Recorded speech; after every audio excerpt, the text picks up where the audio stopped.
Hello gamers! When Goren plays para sa ating Project Sino content for this week. So gamit pa rin natin yung previous na feature nating lineup, and I think now nasa disadvantage tayo dahil nga nalulustrik tayo sa laro. Hindi pa tayo masyadong familiar, no? And mababa rin ang skill ng ating guardian. So I think for now we need to play safe para hindi tayo mahulog sa Arena 7. So let's go, mag-claim tayo. Raging Flame. Uy, Adrenaline Rush. At yung hinahanap natin, no? Sa ating grappler. Big Dome. Napakaswerte naman natin. Dalawang new skill cards agad yung nakuha natin.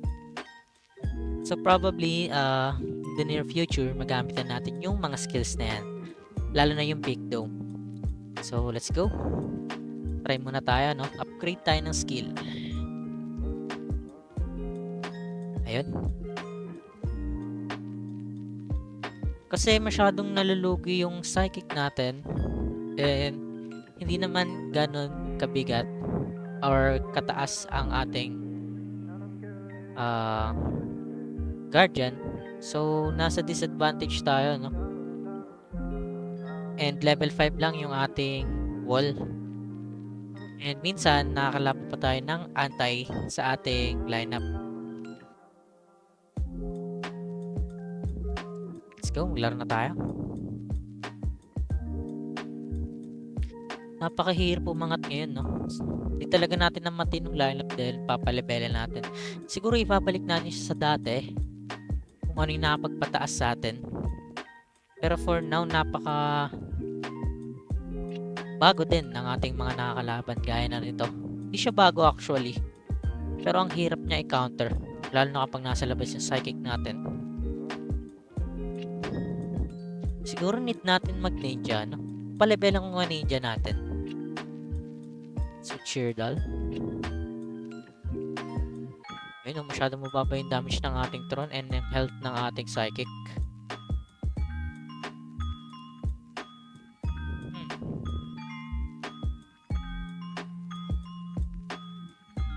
So, counter by counter lang talagang nangyayari dito, no?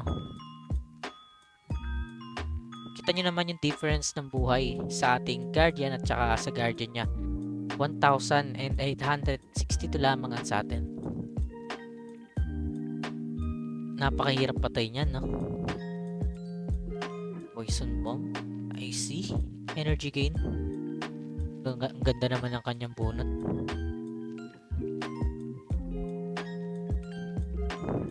Paano natin ito mabibreak ngayon?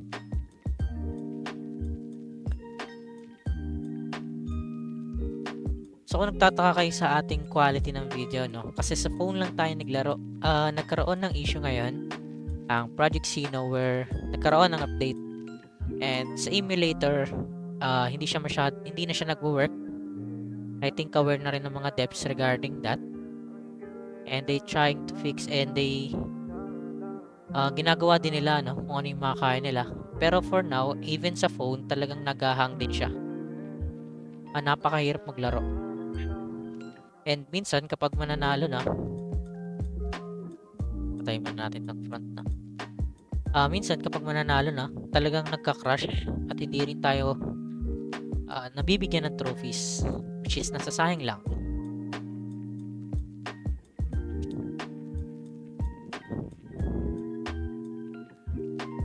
Partida, hindi niya pa pinatay agad si Psyche. Ayun. Grabe naman, zero cost na yun. Napakaganda. Papalevelin nga natin ninja natin. Tignan natin kung makakaangat tayo, no? Napakahirap mong buwagin, sir. Nagsamon ka pa. Wala na tayong psychic. Wala na tayong pang AoE.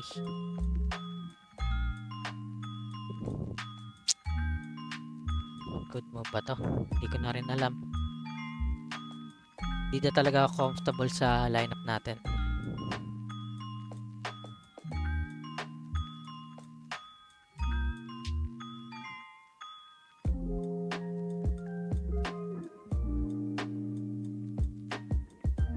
Sakit nga nun, sir. Pala pinatay na natin yung Guardian, no? Inang mali natin.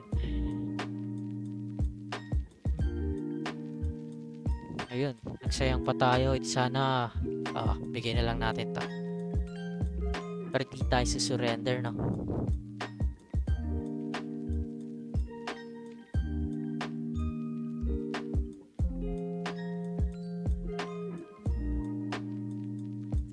Divine Light. Ayun, tas-tas na tayo.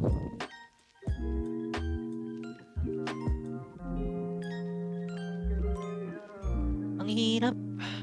Nag-miss pa nga. Ganda naman ang lineup niya, no? Bigla tuloy ako na-exit na gamitin yung ninja natin.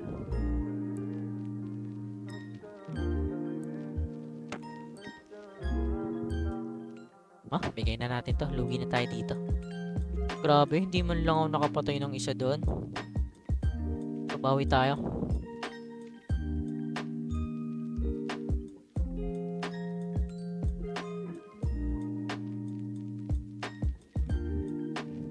Okay, CPU. I don't think if legit pa tong CPU na to, no? Pero well established ang kanyang build. Front ang kanyang samurai. Unlike sa ibang CPU na bara-bara lang tumira. Sana manalo tayo dito.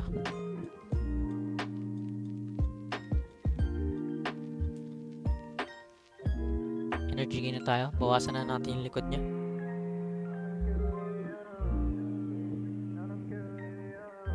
Grabe ang bilis ng grappler niya. Number 1. Sana maunahan natin niya sa turn 5. Or buhay pa ang ating grappler. Pinabagal niya pa tayo.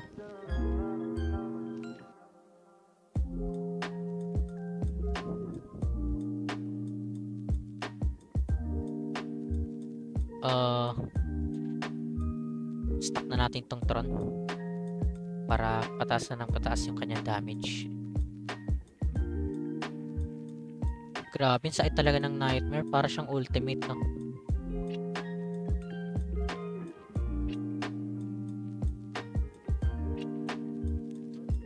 Sana mabigyan mo ako ng isa pang AoE na mapitas kanina sa likod. Yun lang, kaso buhay pa to. Front na lang muna tayo dumaan. Isang AoE lang. Patay na tong likod. Ayun, napakaganda ng tira natin, no? Patay na ang kanyang samurai. Let's go. I think it's a win for us na. Sa wakas, nanalo din. Binastos pa nga.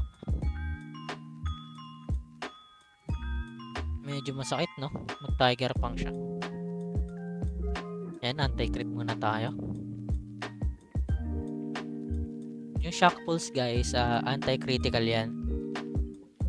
So, mainly, ginagamit ko siya sa grappler para mabawasan, no, yung kanyang critical hits kasi most of his skill is talagang critical. Wala man siya sa description pero at least alam niyo na ngayon. Ayan, panalo na tayo, guys. Papalitan natin yung lineup natin, no? And that's it for this grind. Like, follow, and subscribe para maging updated kayo sa Project Sino contents. Comment kayo kung ano pang gusto ninyong i-upload ko at susubukan nating pagbigyan kayo.